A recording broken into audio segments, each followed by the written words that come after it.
रीमा के हाथ की चिट्ठी और बुजुर्ग की सोच। अब कहानी क्या है, आइए कहानी के साथ में सुनते हैं, समझने की कोशिश करते हैं। रीमा दिल्ली के यमुना विहार के इलाके में पहले रहती थी अपने मित्र के यहाँ। कुछ समय बाद इन लोगों ने फ्लैट ले लिया लोनी रोड में। जब लोनी रोड में फ्लैट ले लिया तो बच्चे जो है, क्योंकि उनके यहाँ काफी समय रहे थे, तो बच्चों को उनसे बहुत लगाव था। हमारा अब दिल्ली में मिलने वाला भी उनका कोई नहीं था। तो रीमा अक्सर जब छुट्टियां होती तो रीमा और माधव दोनों के दोनों वहां पर अक्सर चले जाते। छुट्टी के दिन वहां उनके साथ में ही भी बच्चे बिताते थे। उस दिन भी ऐसा ही हुआ। शाम के समय हम रीमा और माधव दोनों दोनों बच्चे चारों स्कूटर से लौट रहे थे। रास्ते में लेटर बॉक्स देख करके एकदम से रीमा माधव से बोली, माधव माधव माधव 1 मिनट रुको रुको रुको। क्या हुआ? अरे क्या हुआ क्या? बोले नहीं 2 मिनट रुको तो, ये देखो लेटर बॉक्स लगा है ना, ऐसा करती हूँ चिट्ठी इसमें डाल देती हूँ, 3 दिन से लिखी रखी हुई है। अच्छा, तो लेकिन जरा देख लेना, लेटर बॉक्स की हालत देख के तो ऐसा लग रहा है कि जो है वो पता नहीं ऑपरेट भी होता है कि नहीं ऑपरेट होता है। तो उसने कहा, रीमा का उसका इतना कहना था, तो रीमा उस जाकर के लेटर बॉक्स के साथ में ऐसे उसको पढ़ने लगी कि इसमें टाइमिंग वगैरह ऑपरेट होता है या नहीं होता है। ऐसा नहीं हो चिट्ठी वैसी में पड़ी रह जाए। ये सोच करके रीमा ने उसमें उसको पढ़ने की कोशिश कर रही थी। तभी पास में निकलते हुए एक बुजुर्ग जो थे वो रीमा के पास आके खड़े हो गए।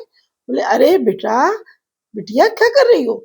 लेटर बॉक्स चिट्ठी ऊपर से डाली जाती है। और इतना कह के ना उन्होंने सिर्फ कहा बल्कि हाथ से उसकी चिट्ठी लेकर के लेटर बॉक्स में उसने डाल दी। 1 सेकंड के लिए तो रीमा एकदम शॉक्ड हो गई। क्या हुआ? उसको समझ में नहीं आया।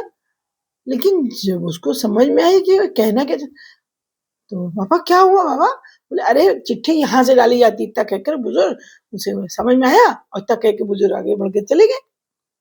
अब रीमा की समझ में आया कि अच्छा, ओहो, उनको ये लग रहा था कि मुझे चिट्ठी डालना नहीं आता। अब आप ये सोच सकते हो कि क्या 90s के दशक में एक ऐसी लेडी जो दिखने में भी लग रहा हो कि हाँ वो थोड़ा पढ़ी लिखी है हो सकती है, उसको लेटर बॉक्स में लेटर डालना नहीं आता होगा, उसको ये नहीं पता हो सकता कि चिट्ठी कहाँ से डाली जाती है। अब बुजुर्ग की मदद तो मतलब सोच जो थी वो उसकी मदद करने की ही थी, लेकिन जो हुआ वो ये कि क्या बुजुर्ग के दिमाग में ये चल रहा था कि कोई लड़की अगर किसी चीज को बैठ के या खड़े होकर के कोई चीज ध्यान से समझने और देखने की कोशिश कर रही है, तो उसका मतलब ये है कि निश्चित रूप से उसको वो चीज पता नहीं है। ऐसा उसके दिमाग में उनके कैसे आ सकता है कि 90s के दशक में किसी को ये ना पता हो कि चिट्ठी कहाँ से डालनी है? ये तो एक इम्पॉसिबल सी बात है। खैर उनकी नियत में गलती नहीं थी, नियत तो उनमें खोट नहीं था, नियत तो उनकी साफ थी, सिर्फ मदद करने की ही नियत थी। लेकिन रीमा वहां से हंसती हुई माधव के पास आ गई। माधव ने, क्या हुआ, हंस क्यों रही हो इतना? बोले, अरे चलो चलो, अच्छा घर चलो फिर बताती हूँ। जब घर पहुंचे तो रीमा ने माधव को पूरी बात बताई।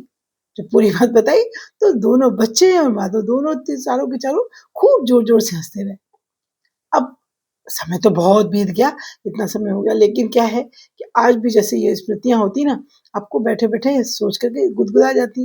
अब बड़े बड़े शहरों में छोटी छोटी बातें तो होती रहती हैं, ठीक है वो, लेकिन आज भी हम उन चीजों को याद करके मतलब मन में जो एक खुशी सी हो जाती है कि एक अच्छी भावना ही आती है कि उनके बुजुर्ग की नीयत अच्छी थी, उन्हें मदद करने की नीयत से उन्होंने हमको सपोर्ट किया था। लेकिन फिर भी एक उस समय ये लड़कियों के मामले में ये चीज हो जाती ना कि मतलब इनको नहीं पता, अगर वो कोई चीज समझने बुझने की कोशिश कर रही है तो इसका मतलब ये हो जाता है, वो ये डिसाइड कर लेते हैं कि इनको नहीं पता है। तो बस ये छोटी छोटी सी यादें थी। आपके इसमें भी जगह जगह ट्रांसफर हुआ होगा, जगह जगह आपने रहा होगा, रहे होंगे, तो कहीं ना कहीं आपके साथ में भी ऐसी चीजें निकल के सामने आती। तो प्लीज मेरे साथ कमेंट में आपको शेयर करना है और मुझे भी बताना है, क्योंकि मेरा हो सकता है सोचने का नजरिया दूसरा हो, आपका सोचने का नजरिया दूसरा हो, है ना? तो फिर से एक बार फिर मिलेंगे। आपको प्लीज हमारा काम पसंद आता है तो लाइक और सब्सक्राइब करना। यहाँ तक आपने ही, आपकी पसंदगी ने ही मुझे यहाँ तक पहुँचाया है। नमस्कार। फिर मिलेंगे एक नई कहानी के साथ। नमस्कार।